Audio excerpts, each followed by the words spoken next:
What the atheists help us do is they're not involved in this debate, and they can look at us, the Christians and the Latter-day Saints, and they can go, hey, Christians, you guys have a total double standard going here, that you guys are being totally unfair to the Latter-day Saints. 3 of those witnesses say that they saw the angel Moroni give Joseph Smith the plates with their own eyes. I honestly think Wes Huff is a mediocre scholar. We don't have anything like this kind of extant written testimony for the resurrection of Jesus.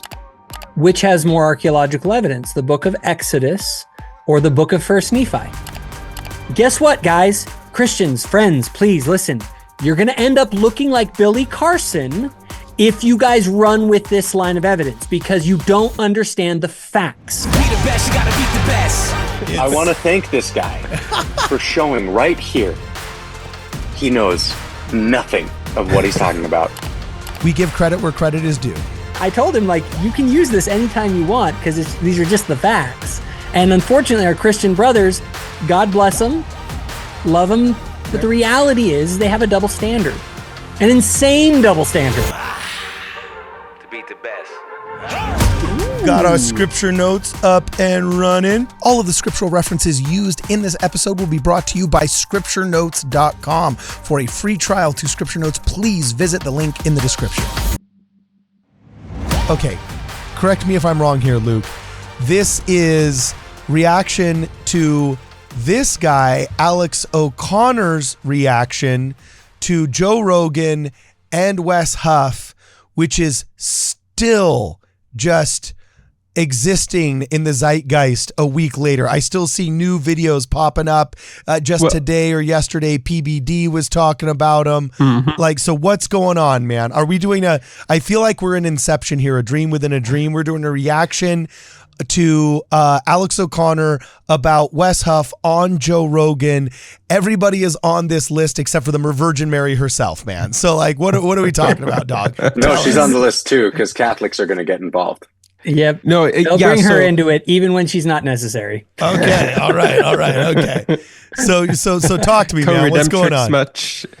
Yeah. So now I'm thrown off by that.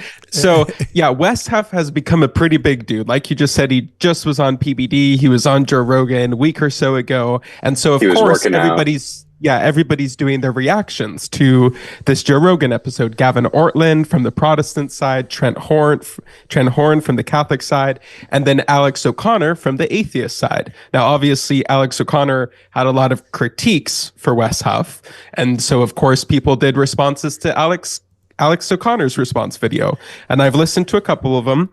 And then I was listening to another one of them. And all of a sudden, they play this clip that the other people didn't play. Trent Horton didn't play it. Gavin Ortlund didn't play it. But this channel, I believe it's called Testify, did. And it's Alex O'Connor bringing up the Book of Mormon witnesses to rebut Wes Huff's claims about Jesus resurrection witnesses. Oh, so really? We're not going to watch any of the Wes Huff debate, but this video of Alex O'Connor, these Protestants, I'm pretty sure they're Protestants, are reacting to, is Alex's kind of like debunk of Wes Huff. Wait, let me guess. Before I even see this thing, let me just guess. The people who are obsessed with logic and common sense, almost to a fault, like almost to a point where it becomes a false god. But we give credit where credit is due. The people that are obsessed with naturalistic observations and evidence and so on and so forth are actually starting to cry foul on the Protestants by saying, wait a second, if you actually go back ethically and review the history, and you go back ethically and you take into consideration eyewitness accounts and evidence or whatever, the Mormons are actually on really, really solid ground that, like, you guys aren't, even though you dog on them all the time. Is that what's going on here? You could probably interpret it that way, but I imagine they would probably characterize it a little more like, the crazy Mormons are on better ground than you. Yeah. Right? Okay. All right. Okay. So we're going to pull it up right now, and without any more conjecture, we're just going to let it roll. So here's Alex O'Connor talking to Testify about the Book of Mormon. Here we go. We'll let him speak for himself. Christianity's growth is good evidence of its truth. Mormonism just became a whole lot more plausible. By the way, we actually have 11 eyewitnesses to the Mormon golden plates, whose names and written testimonies we still have today. 3 of those witnesses say that they saw the angel Moroni give Joseph Smith the plates with their own eyes. And even when they fell out with Joseph Smith and left the church, they still continued to assert that they had witnessed these events. We don't have anything like this kind of extant written testimony for the resurrection of Jesus, which All right, I know you're chomping at the bit. Okay, probably should look talk at about these that. guys. Pause it there for a minute. Pause it there for a minute. Yeah, the Protestants are going to take it apart, but how did Alex come up with such? I mean, he stated it very well. He got the facts all right.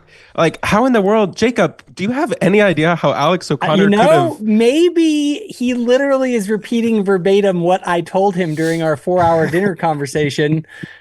So, for anyone who doesn't know. I recently was on Jubilee, and we're hoping the episode comes out like this week. It's supposed to come out pretty soon. Oh, okay. This is like 6 weeks ago. And I went on a Jubilee. Alex it was atheist, 25 Christians against 1 atheist, and Alex was the atheist. Well, after the show, Alex actually invited me to come and go to dinner with him with a few other people that were on the show.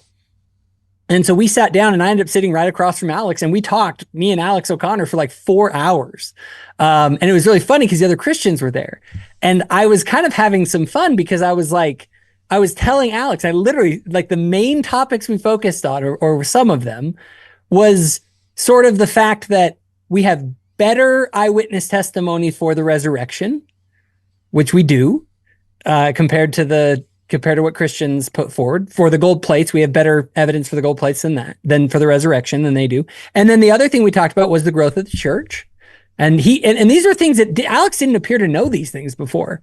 And he was like, well, wait, like Mormonism is growing that fast? He's like, oh, that's really interesting. There are more witnesses? Like, oh, that's interesting. And so he was very interested in that.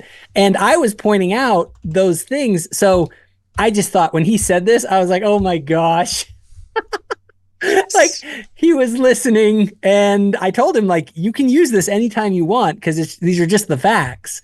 And unfortunately, our Christian brothers, God bless them, love them. I have all the good things to say about my Christian friends, but the reality is they have a double standard, an insane double standard when it comes to us and the absurdity of, an angel appeared to Joseph Smith. That's absurd. But Mary obviously wasn't hiding a pregnancy. Like, it's like, you guys, you can take this cynical approach to things if you want, but guess what? You sound like atheists when you do. Mm-hmm. Wow. By the way, bro, I was just looking at this restaurant, man. You guys went to a nice place there. And I noticed you very carefully put the Coca-Cola in the foreground of the picture. I noticed that was very, very careful placement, my friend. I was the only one there that wasn't drinking. Me and Alex, by the end of the night, he is definitely from the British Isles. He was feeling pretty good. He was feeling pretty nice. Okay, so are we going to go back to this clip now and see how these guys react? So Alex makes this claim, and of course we don't agree with what Alex is saying, because he's trying to say that the resurrection witnesses and the Book of Mormon witnesses are equally bad. And what we're saying is that they're equally good, and you should believe both of them. He's taking the opposite side, but he's making a very good point by comparing the two. And obviously the Christians are not going to be having it. We did the same thing, Cardin, with Wise Disciple, when Bart Ehrman brought up the witnesses against Justin Bass in his conversation on may have been Premier Unbelievable podcast. And so we kind of debunked Wise Disciple before, and now we're going to see what these guys have to say about this comparison. So one thing real quick, this is why this is sort of important for us, okay? Because a lot of people are like, you guys are like siding with the atheists. No, we're not. We think the resurrection actually happened. We actually think that the evidence that the Christians present for the resurrection is compelling. I actually find it very compelling.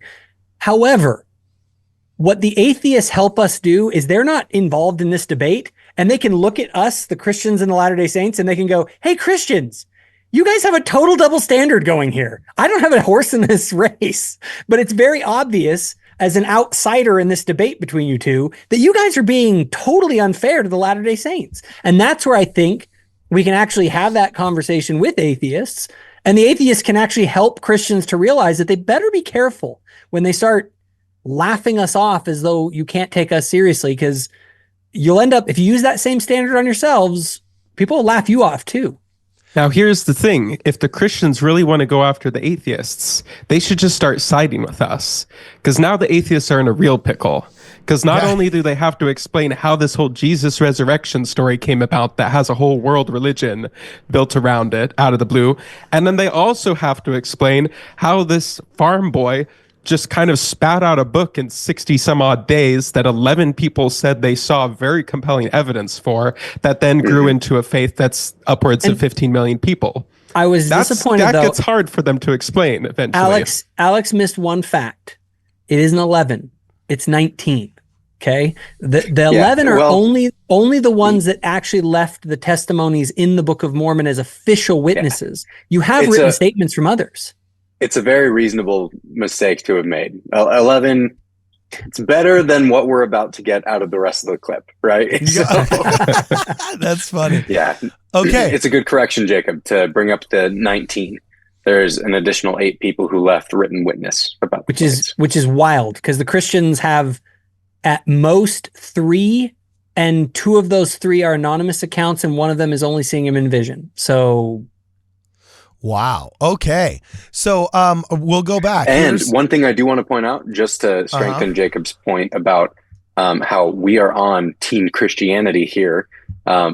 This isn't us siding with atheists saying, yeah, see, the resurrection didn't happen. The Book of Mormon itself testifies of the resurrected Christ visiting the people in the Americas. So not only is this a solid string of evidence for the Book of Mormon itself, it all is evidence for Jesus Christ's resurrection and the reality of his resurrection. So guess what? You aren't limited to those 3 witnesses for us about the resurrected Christ. You get to add all of the witnesses of the Book of Mormon and the story that it contains, along with Joseph Smith. All right. Awesome. So we're going to go back to the clip here, see what these cats have to say. They were just shaking their heads so hard. It was so funny to watch. I'm just going to rewind like another 10 seconds just so we can watch it again. Here we go. Plates, whose names and written testimonies we still have. Look at him shaking his head on the side. 3 of those witnesses say that they saw the angel Moroni give Joseph Smith the plates with their own eyes. And even when they fell out with Joseph Smith and left the church, they still continued to assert that they had witnessed these events. We don't have anything like this kind of extant written testimony for the resurrection of Jesus. All right, I know you're chomping at the bit. Okay, this is such a stupid comparison. Okay, let's just grant for the sake of argument that people saw golden plates. Okay, that tells us absolutely zero about the content of what was on those plates. You're just assuming that Joseph had some sort of spiritual gift to be able to translate them or interpret them through looking at a rock and a hat, is what we know, right? That is not the same thing as talking. Okay, So ridiculous, the rock and the hat. Moses' stick turning into a snake, though. Shit. Or even better, my favorite one to bring up is Joseph of Egypt's divining cup. When we were having, because they brought that up, the stone and the hat thing with Alex there, and I literally said to the Christians, I was like, well, what about the divining cup that Joseph used, where he looked into a cup of liquid to divine things? And the kid was like, that isn't in the Bible. And I pulled it, was like, yeah, it is. And he was totally like, oh. And Alex was like, oh. He thought it was super funny. That's awesome. I bet he did. That was kind of the way the night went. It was sort of me pointing out the hypocrisy of the Christians and Alex sitting there just kind of like laughing along. Oh, that is funny. But let me talk about, because I think they did a smart thing. You can still debunk it, but I think they make a smart move here. And it's the same thing that Wise Disciple did. They kind of go, yeah, they saw gold plates. Hold on, pause. So a 23-year-old who's one of 6 or 7 kids that live in like a 2-room house, who's being watched because he started making these claims when he was 17. So he's being watched by everybody for years before he produces these things, somehow just gets a stack of golden plates from somewhere. And the thing that Wise Disciple and these guys do that's very smart is they kind of dismiss the golden plates as like, oh, well, what if he had plates? Like, that doesn't therefore mean Book of Mormon true. It just means they said he had gold plates. But what they do is they dismiss it while at the same time not explaining it. Yeah. So how he could have these gold plates is totally unexplainable, but they try to have it both ways by both saying it's no big deal.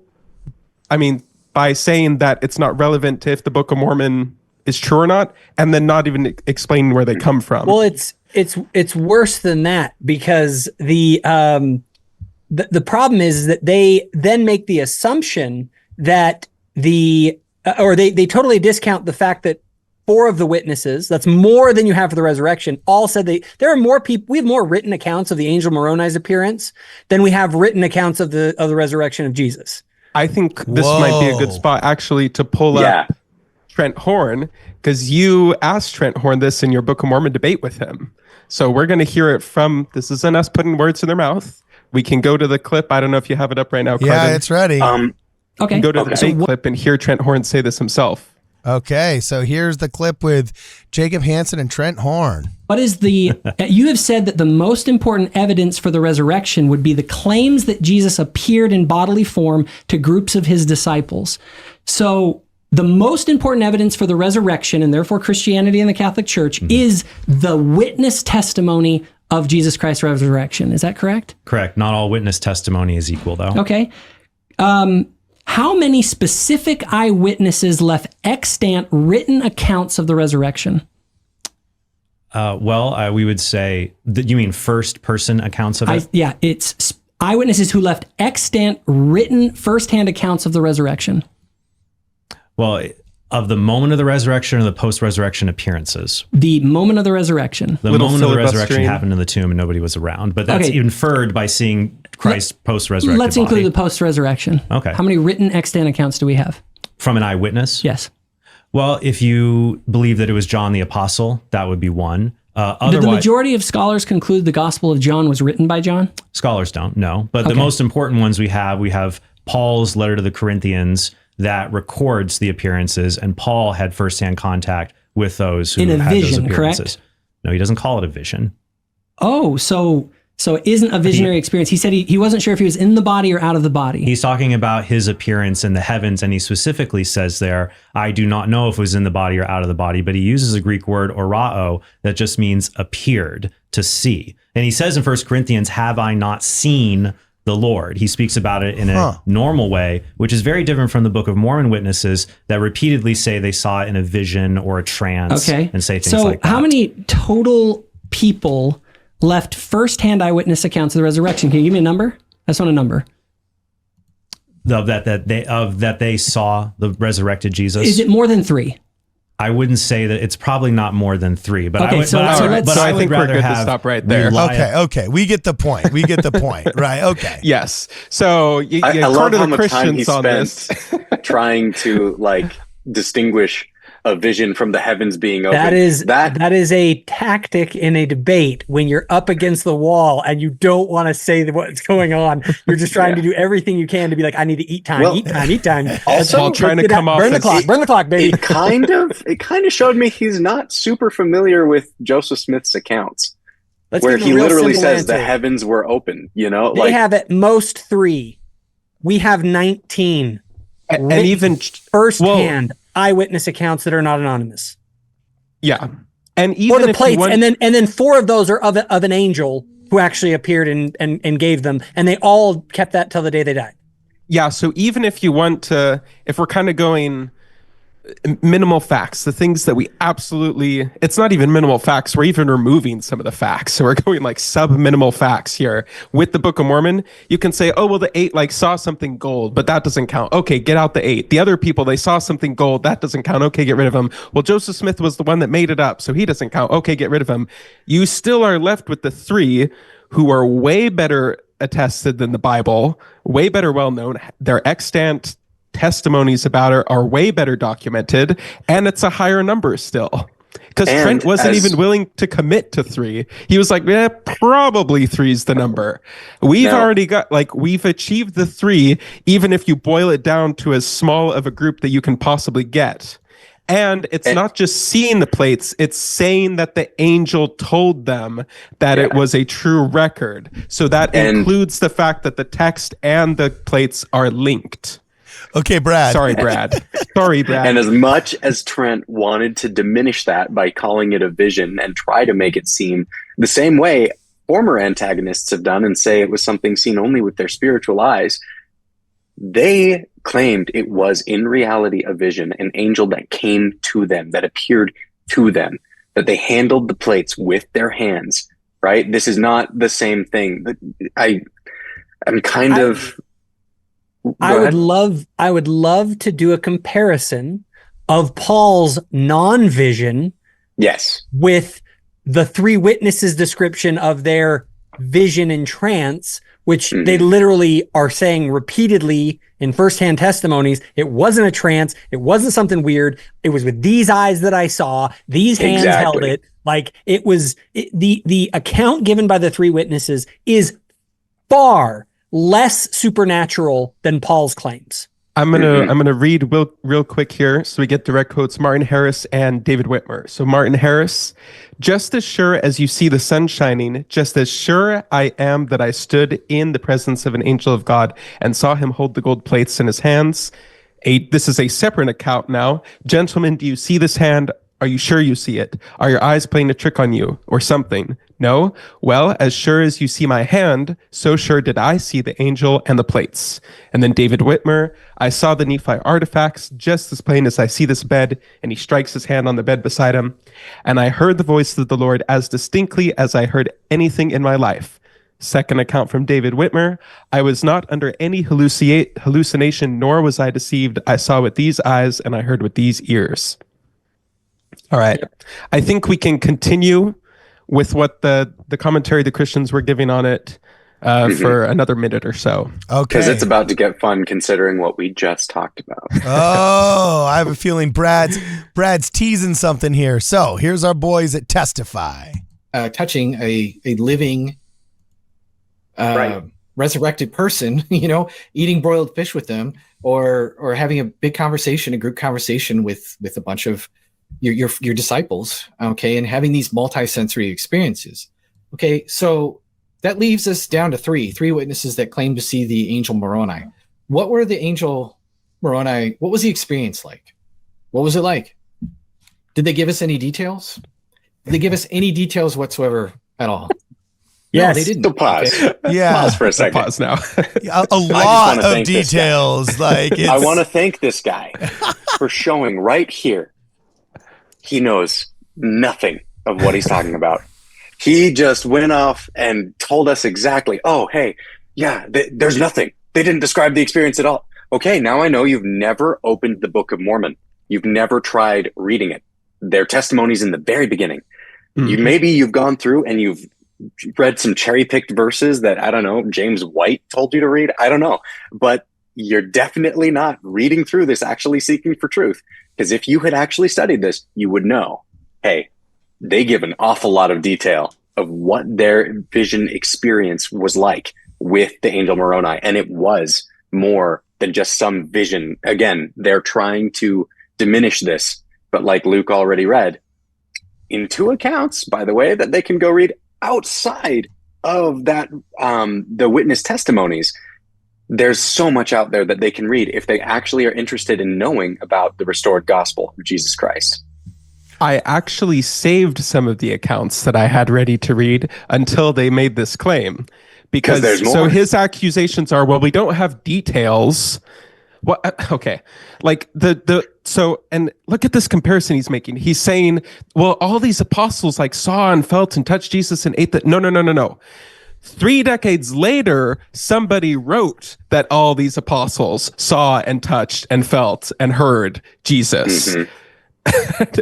Do that. So he's automatically an anonymous account. Yes. An anonymous account left that. Now I happen to believe that those likely in some way or shape or form trace back to eyewitnesses. I don't want. I actually have a very strong feeling about the strength of the New Testament witness that's out there. Totally. I want to be very careful about that. But yes, I'm comparing this to what we have. Christians would go nuts if they found 3 eyewitness detailed accounts with a name on it.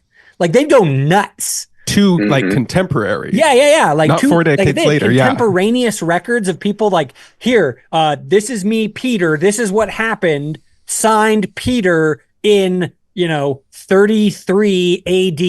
You know what I mean? Like, if you had that, it would be the biggest discovery in Christianity ever. We have those for the Book of Mormon witnesses to the angel Moroni and the plates, and they're just like, not comparable. Well, actually, I think it was even worse. Like, I got to tell you, maybe this is just because I was not as good a person as you guys growing up, but do you remember in the early 2000s, the late 90s, even in the teens, diss battles where like 2 guys would get into a circle and they would diss each other with everything from yo mama jokes to just average insults about the other person? I would never have agreed to participate in such lowbrow juvenile delinquency. All right. However, if I had seen a diss battle, from the first person perspective, I would say you always know the guy that loses because he's the first one that breaks, that doesn't know how to respond. And there's always like some kind of like, that's stupid.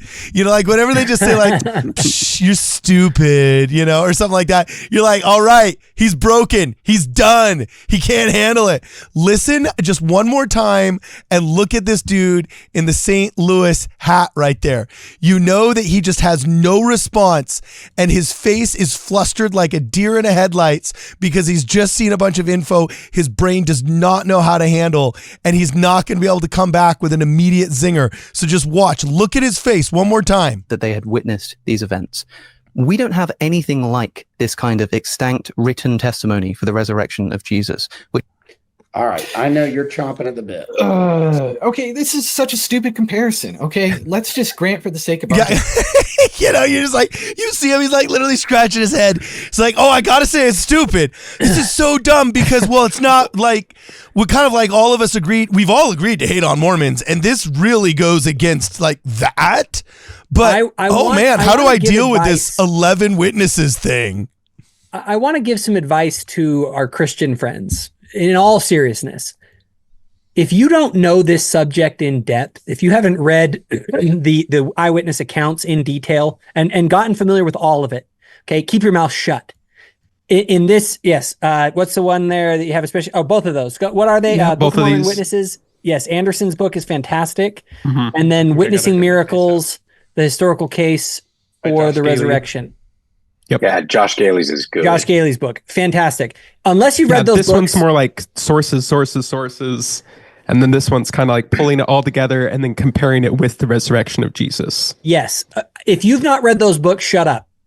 And here's the thing: once you read those books, you will shut up about this. And here's why: because I'm sorry, you guys will lose this argument every time. There is, I don't care what way you square it, left, right, up, or down. The evidential weight that you have, objectively speaking, from a witness perspective of the gold plates being a divinely given angelic visitation is way above what we have for the resurrection. And I say that as someone who looks at everything I can to support the resurrection of Jesus. Like I'm a believer, and I actually believe we have a strong case, and I look for that evidence, but I'm sorry. As I look for both, we come out ahead. So anytime a Christian is not willing to sort of be like, yeah, I'll admit it. You guys have a really good witness case for the gold plates. I just can't take them seriously on it. Just they simply don't know what they're talking about. Well, and it just makes our missionary work that much easier. Because when people say, oh, dude, I heard that there's no evidence for, oh, here, bro, look at this. Oh, my gosh. whoa, you're right. That guy was wrong. And if I can't trust him on this, I guess I can't trust him on all the other stuff. And they don't realize they're hamstringing their own anti-Mormonism by not familiarizing themselves with the Book of Mormon and its claims. A steel man would serve you better. Brad, I interrupted you. I apologize. No, you're good. So what I was going to say is this is where it sometimes gets confusing to people, because we're like, yeah, we are kind of, like Luke was saying earlier, we're kind of the mirror to what Alex O'Connor is doing here. Alex O'Connor is holding the same standard of evidence. He doesn't believe either of these. He's seeing the greater weight of our evidence and using that to say to Christians, look, they have more weight to their claims than you have. And I don't believe either.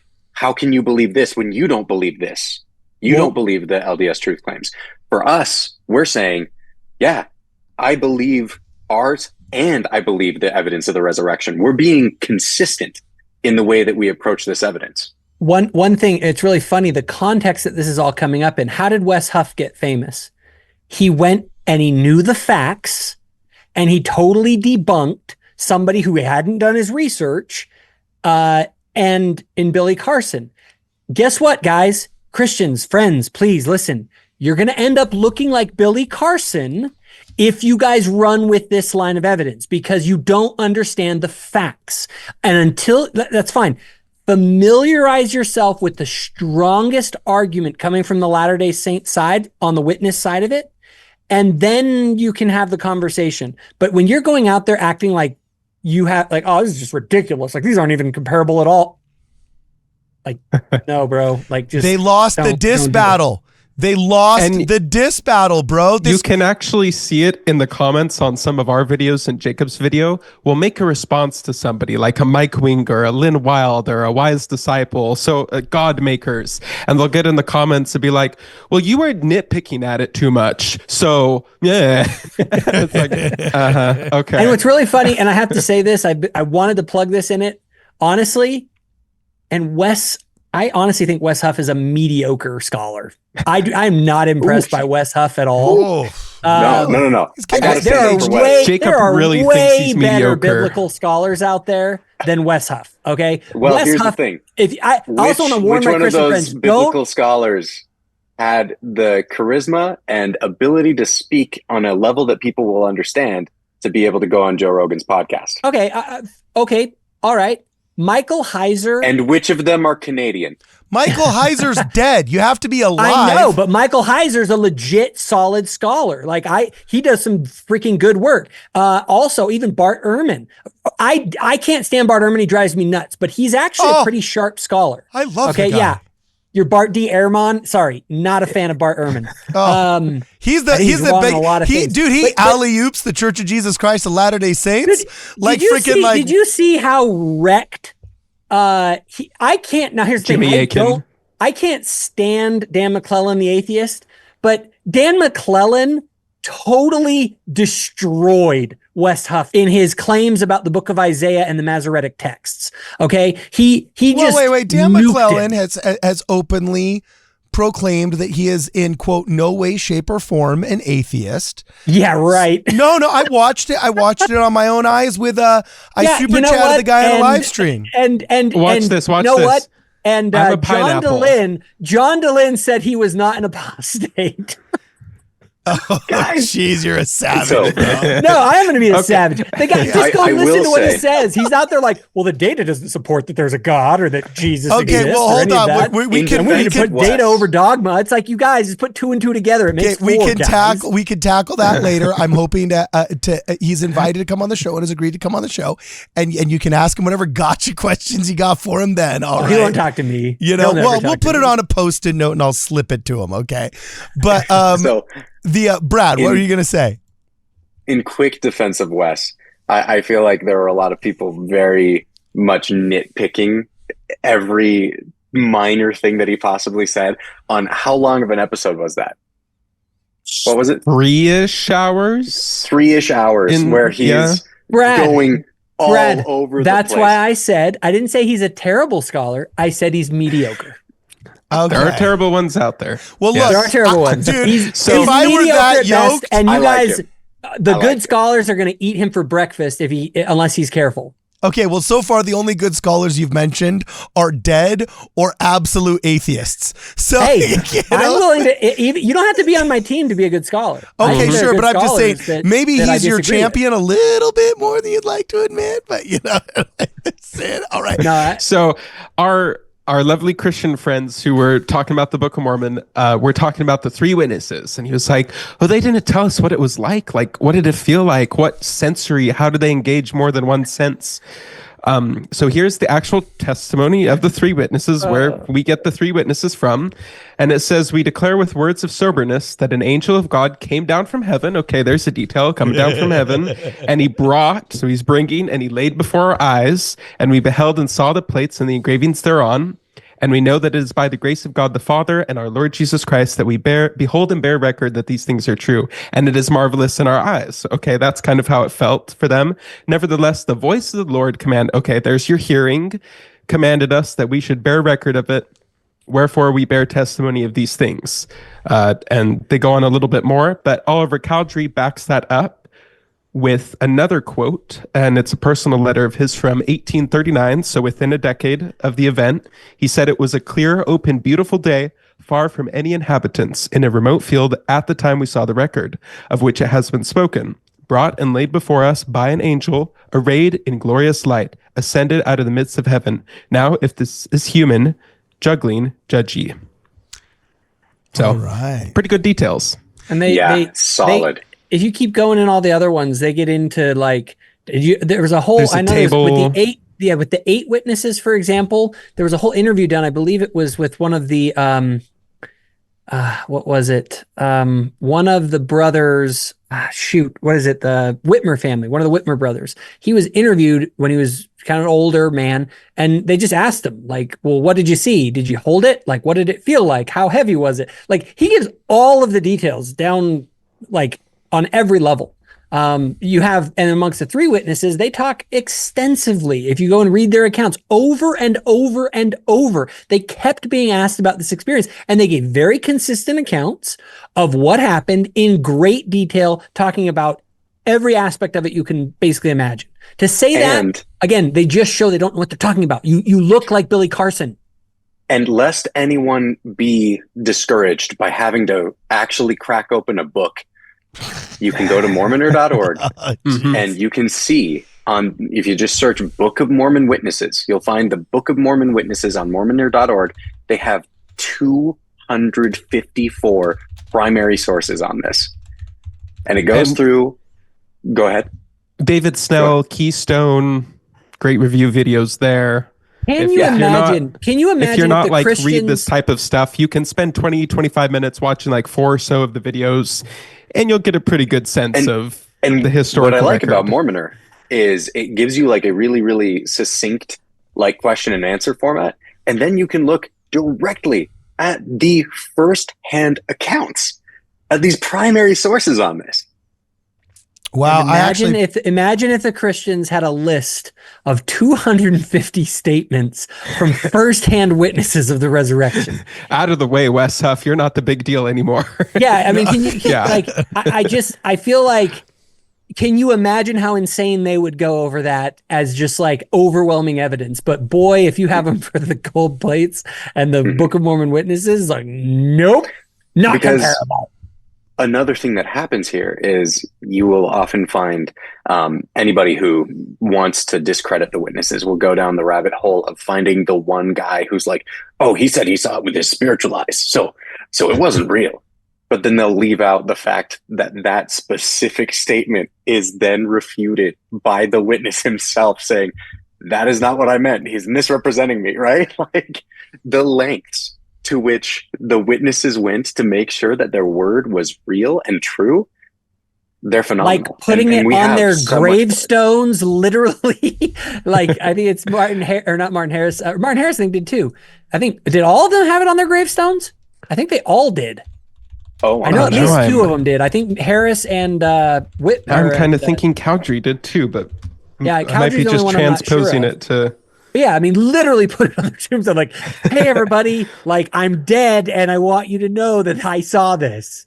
And this will be a good transition back into the rest of the clip, because you remember, going back to what Trent said, it's not just the resurrection of Jesus, but it's basically all the historical events from the Old Testament we can't find evidence for are like resting on these couple of witnesses that we have for the resurrection. Now, once again, all of us here believe we have great evidence for the resurrection. The Air We Breathe by Glenn Scrivener. Love that the book. last part of that book has a very good summary of like how good the evidence is. Also, if you just look up something like William Lane Craig minimal facts argument, you can see it laid out very well. It's great. And people like Alex O'Connor just kind of have to whistle past the graveyard. And no, this is a whole nother video. I'm not going to go there. So we're just going to play this clip, remembering that all this historical weight is placed on the witnesses of Jesus Christ's resurrection. Okay, so I'm finishing the clip here. Go. But at any rate, like, we have, whether they saw plates or not, I don't really care. Right? We don't know what the contents of those plates were. We got one guy who supposedly can interpret. Okay. Let me just play what the atheist says. Who cares if they even saw the risen Jesus? We don't know if it was a twin who looked like him. That's what Bart Ehrman says. That's Bart Ehrman's exact line. He says, well, yeah, I think they saw something. Yeah. But like, that doesn't mean anything. Yeah. Well, and like, people want to act. Here they are. I always spin this around on people. Whenever people bring up the, well, so what if he had gold plates? Like, hold on, let's just stop for a moment and think about this. So you agree? You're willing to admit that there were gold plates, like that he actually had them. Are you willing to posit that as the historical record indicates that Joseph Smith did have plates with the appearance of gold? Because if you do that, you get to stop laughing at, well, where are the plates? They're conveniently went to heaven. Exactly. It's like, no, I spin it around and I immediately ask them. So if you're saying that they really exist, well, where are they? Mm-hmm. Now you got to figure out these plates that you agree existed. No one has ever found them. Now, that's in the ditch or whatever. It's like, that's just pure conjecture. And they are arguing like atheists. Yep. Mm-hmm. You want to? It was funny. I saw somebody made a meme after one of my debates, and they're like, they just put up. It was Christians when talking to Mormons, and it was the atheist guy with the, like, you know, fat guy with the fedora. It's like Nice. Christians talking to Mormons. That's right. You know, it is really so interesting. I love being a member of the Church of Jesus Christ of Latter-day Saints nowadays, especially with all of these archaeological discoveries and scientific discoveries and advancements, because it's really forcing all the believers in all of these holy books, whether it's the Old or the New Testament, to reevaluate what their belief is and how their preconceived notions jive with all of this carbon-14 dating, this manuscript dating, all of this scholarly inquiry, right? Because it forces you to understand epistemology. Like, how do we know what we know? How do we know what history actually is? How can we actually say, okay, we know that Alexander the Great actually did X, Y, or Z thing. Or we know that Attila the Hun actually made it here. Or Magellan actually saw this. Or whatever. We're forced to have our own masterclass in epistemology. And when we do this, Mormonism just keeps looking better and better and better, because it comes up with more eyewitness models like we're talking about now. And I see Brad raising his hands. It looks better when you believe in God, right? When you don't believe in God, if you have a worldview where you think there is no God, then it just keeps looking crazier and crazier and crazier. You know, actually, I don't think so. Like, even the word count data proving that the Book of Mormon had to be written by at least 11 people, done by the forensic guy and the FBI. That's some wildly compelling stuff. And the archaeology in Mesoamerica, like, Joseph Smith was the first to say there were great civilizations here. Indigenous people here deserve respect, while freaking not eminent domain, but manifest destiny was kicking out every Indian tribe into every crappy piece of land in the Western United States under this idea of racial superiority. Here's Joseph Smith saying, no. These are the remnants of a great and mighty people. There were great and mighty people here. And then once people started admitting, oh, there actually were civilizations here, they said, oh, well, they had to have been peaceful savages. And in the Book of Mormon, it says, they were sacrificing people. And nobody believed it until they started excavating the Mayan ruins in the 1940s and 50s, finding all the cave murals of the beheadings, of the skin wearing, of the ritual torture, and all of a sudden, whoa, once again, Joseph Smith, the Book of Mormon, the narrative put forth in the golden plates ended up being spot on. I mean, even the horses argument is getting proven. The horses. So, well, and we don't even need something like horses. That's the thing, that they put the standard like way up here, and then they put it way down here for something like the Exodus. I think we should just let it play a little bit more, because they're going to do the obligatory no archaeological evidence statement. Yes. And then we'll kind of respond to it a little bit more after that. Like at what point is it just like saying, well, nickel shaving with Jews if you're an anti-Semite? Like at what point is it no longer just ignorance and it's a trope? Like this whole, well, there's no evidence for the Book of Mormon. It's just, I don't know. It's on par with flat earth at this point. It's literally just on par with flat earth. You can only say it if you are mentally handicapped and can't learn, and it's not your fault. That's the way God made you. Or you're just so prideful that you refuse to learn.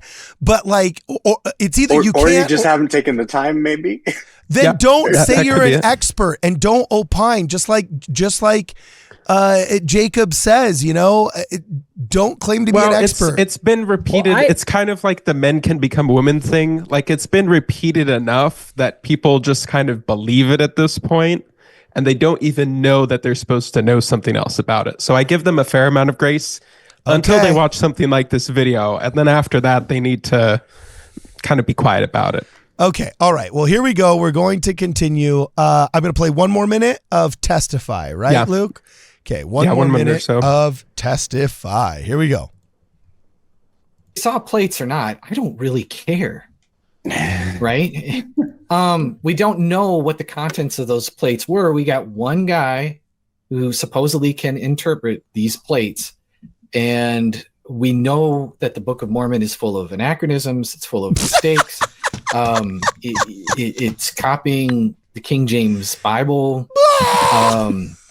It talks about civilizations that we have no external corroboration of their existence whatsoever. Pause. And I think we're basically done with them.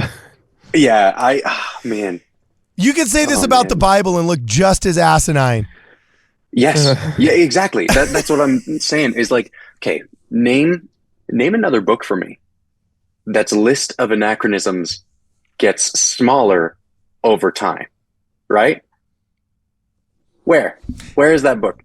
Exactly. And the Bible was this way. Yeah, they're not even anachronisms. Because oh, sorry, Brad. You go. We were talking over each other at the same time on Zoom. Sorry.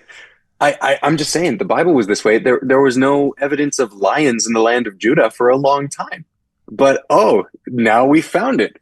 So it's okay to believe now? Like, are you really basing your belief in Jesus Christ and in the Bible on archaeological evidence? Is that the standard you're going to hold for the Book of Mormon? Or are you going to apply the same standard you hold for the Bible to the Book of Mormon? I had a question for Trent in our debate that I think is one that I like to ask to any Christian who likes to do the whole archaeological evidence thing. I just asked them, which has more archaeological evidence, the book of Exodus or the book of First Nephi? Mm-hmm. I can tell you right now, First Nephi has significantly more archaeological evidence than the book of Exodus. Okay. Yep. And if you're going to compare, again, the archaeological evidence route, okay, Egypt is probably the most dug up area in the world. They've been doing it since Napoleon. Okay. Mesoamerican archaeology, and even less in other parts of the Americas, has only been around for like 40 years. They have, like, I did the research on this. They had, I forget who the scholar was, they were talking about it, and they said they have like, I think 1,700 sites, and they've excavated 45 of them. They have no idea what the names of these cities were. They have no idea what the political and social climate of the individual tribes that existed in these cities were. They don't know the amount that we know about the Mesoamerican civilizations, which is where I tend to believe the Book of Mormon events happened. But even in the Americas generally, it's just not there. And climate-wise, here's one I never realized. I ended up looking up how many swords have we found from the Roman legions? The legions, that conquered the world. You think we have swords all over the place. Very few. In 2024, they uncovered 6 in a cave in Israel, and it was considered one of the most breathtaking finds in archaeology in a decade. Sandy. Exactly. Yeah. Everyone lost their minds because they found 6 swords in an area where we knew exactly where they were, where it's bone dry. Why don't you find them in Germany and all these other places? You don't, because the climate is different. And if you're going to compare the Middle East to the jungles of the Amazon, it's like, and they're doing the LiDAR studies now. And like every year there's like another, like, hey, we found another city under the jungle we know nothing about. Well, you read a story, you read something like 1492 by Charles C. Mann, and in it he tells the story of people, like, we had the record that this one guy had gone out and found like these giant statues that fell over there, but there was just like so many other things to get to that nobody went back to it until 40 years later, and then they realized that it was a really big deal because it had these special they're dealing with so much stuff over there that you find some giant statues over on the coast of Guatemala, and it's like, we'll put them on the list, maybe they'll be interesting once we get around to them and read what's written on them. Like that's where it's at right now with archaeology. But we don't even have to go to this, we shouldn't. It's a very good argument to say we should expect to find less in Mesoamerica than we do in somewhere like Jerusalem for multiple reasons. But even then, we have good evidence. Like, the one thing really that people talk about with the Exodus is some inscription that's a word that probably means what the people of Israel would have been called. We have an inscription of Teotihuacan going and invading the Mayan civilization and wiping out cities in their wake. We have a stele, I think it's stele 31 or 35, that talks about that. And it dates to like the exact time of the extermination of the Nephites. And it's in the same location that the Nephites were probably in the Mesoamerican theory when they got exterminated. Yeah, I think so the Nephite destruction and the Exodus, just with that one thing alone, and there's many others, they're already comparable. Yeah, I think what you're referencing, is geologist Jerry Grover and linguist Jerry Grover, that translated the characters document, talks about the stele of spear thrower owl being the king that probably conquered the Nephites. Also, that's another stele that has kind of surrounding details. There's a lot of them. You go on Kirk Malcolby's blog, and he's like, Stele 1 talks about this that lines up with the Book of Mormon. Stele 3 talks about this. Stele 5 talks about this. Okay. Are we talking about Stella from A Streetcar Named Desire or Stele? Which one are you talking about? They're like the pylons. I know. Heard it both ways. That was a joke. Now, okay. I just want to say, Luke. Oh, sorry. You do know that the Mormons have zero archaeological evidence. You don't have Zarahemla written on a brick. Look. It's actually funny. I think one of the things that blew my mind was when I was researching for my debate, I was doing a lot of research into sort of what we know about Mesoamerica and some of that, because I knew the archaeological stuff would come up.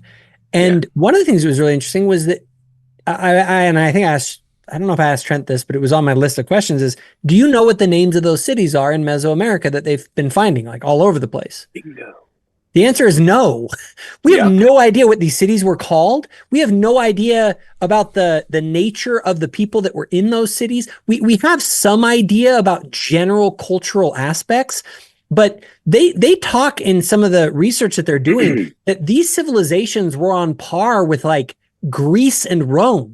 These were major, complex civilizations with diverse tribal religions and peoples. And to say that there's no possibility that a group of Jewish Israelite refugees somehow ended up mixing in some sort of an ethno group amongst that civilization that's just ruled out as just an absolute absurdity. I think that's, I can say, okay, do we have, like you said, like someone says, hey, welcome to Zarahemla? Like, no, you don't. But you have enough correspondences there and enough that we don't know to say there's room that this could be here. It isn't like we went in and we looked under the covers and like, nope, it's not here. Well, it's an open also, question. Yeah, well, and also we're always talking in archaeology about the inference to the most likely scenario, the inference to the best scenario, right? What's the correct term? Inference to the best explanation. Explanation. That was the word I was looking for. Inference to the best explanation. And this is what, and there's the inference to the best explanation, and 90% of this evidence is the Book of Mormon. And that's just the thing that they don't like hearing. But this is the only thing I want to say to people like Testify or the evangelical anti-Mormons that want to spout this trope that there's no evidence for the Book of Mormon, that it's just make-believe, okay?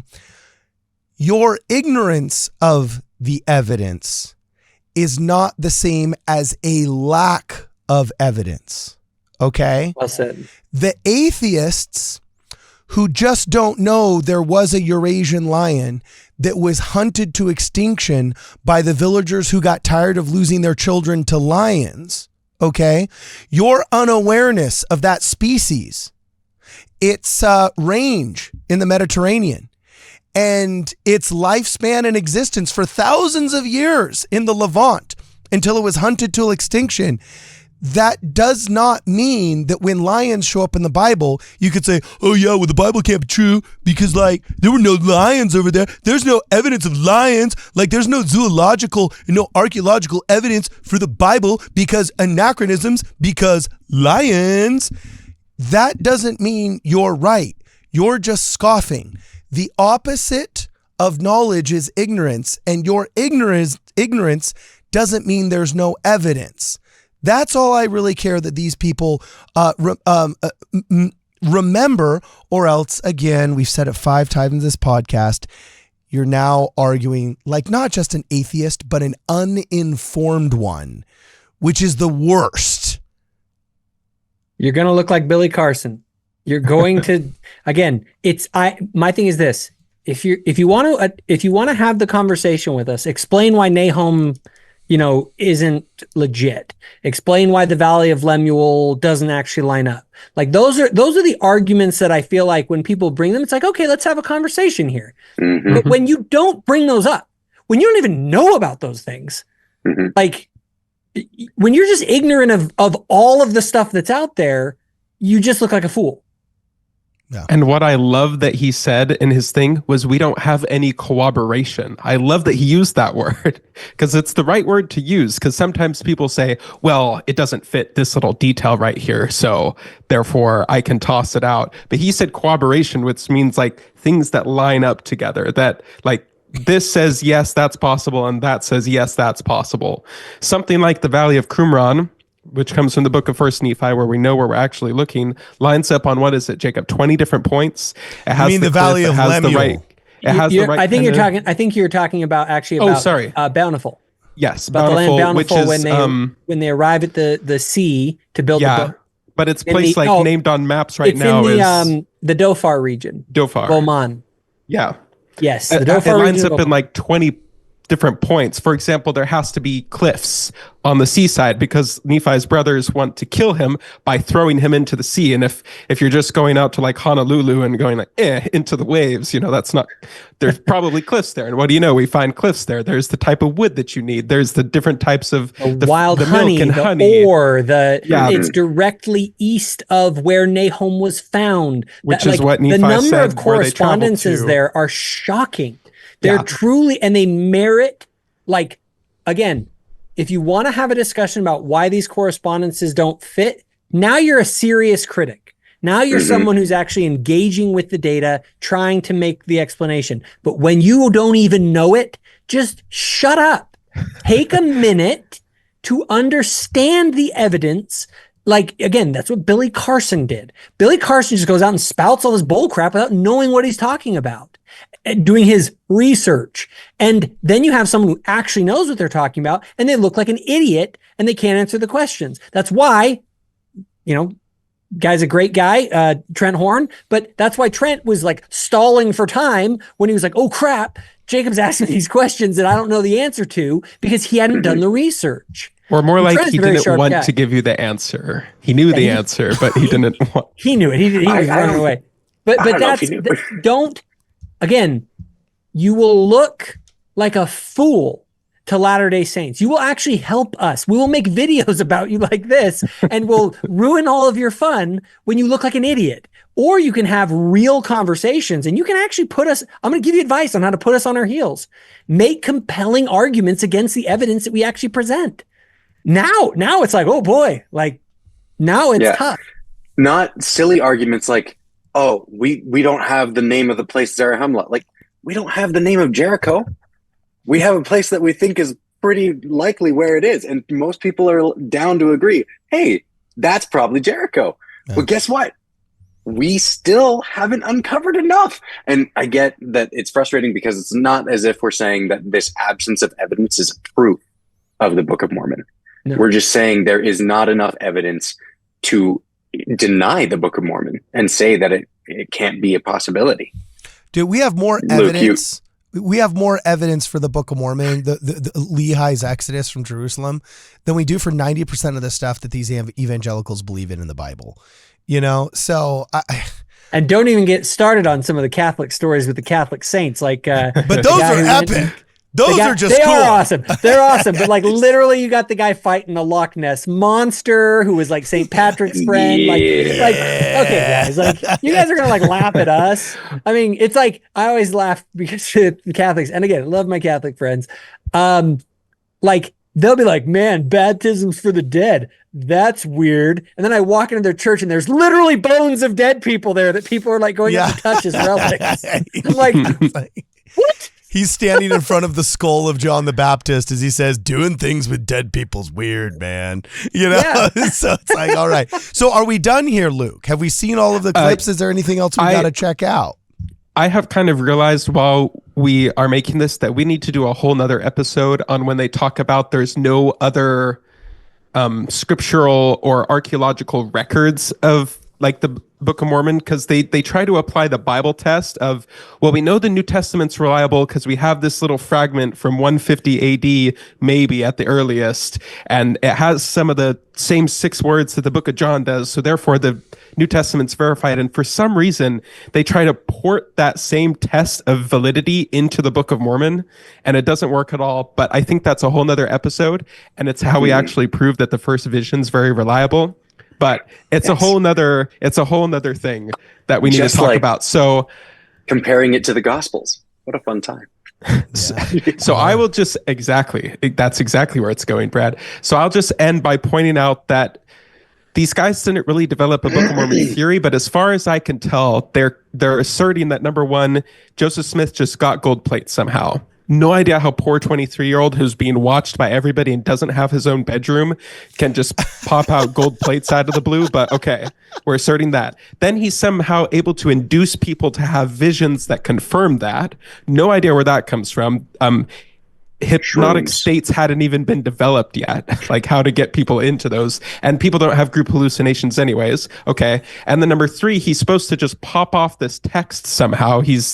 And just like spit out 270,000 words in about 60 days, 10 times faster than writers like J.K. Rowling and Stephen King can write.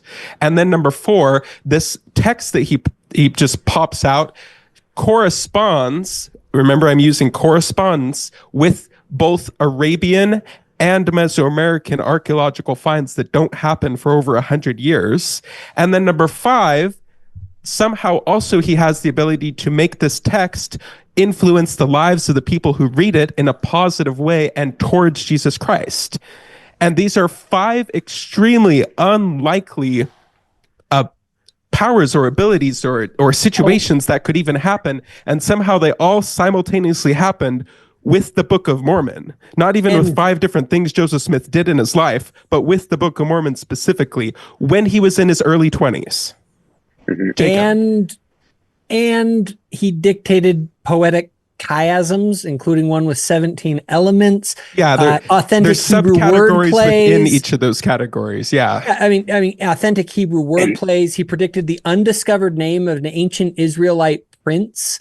300 names with plausible Hebrew origins without using the letters W, Q, or X, because those aren't in in Hebrew. And yeah, he predicts specific undiscovered locations in the Near East. Like, when you start to add all of these things up, again, you can say that these all have explanations, but what you can't say is that there's no case to be made. It's just debunked. It's just fantasy hogwash. That just means that you're ignorant. What I want to drive home for our Christian brethren is this. This means you win, because it means Christ won. The Book of Mormon is a testament of Jesus Christ. It testifies that after his death, he did in fact rise from the dead again. He came to his other sheep in the Americas and taught them. We have evidence of Christ on both sides of the earth, the old world and the new, showing that Jesus is the Christ, that God is our Father, that the heavens are still opened. Yeah. How would you not want that to be true? More creeds. But it's the wrong Jesus.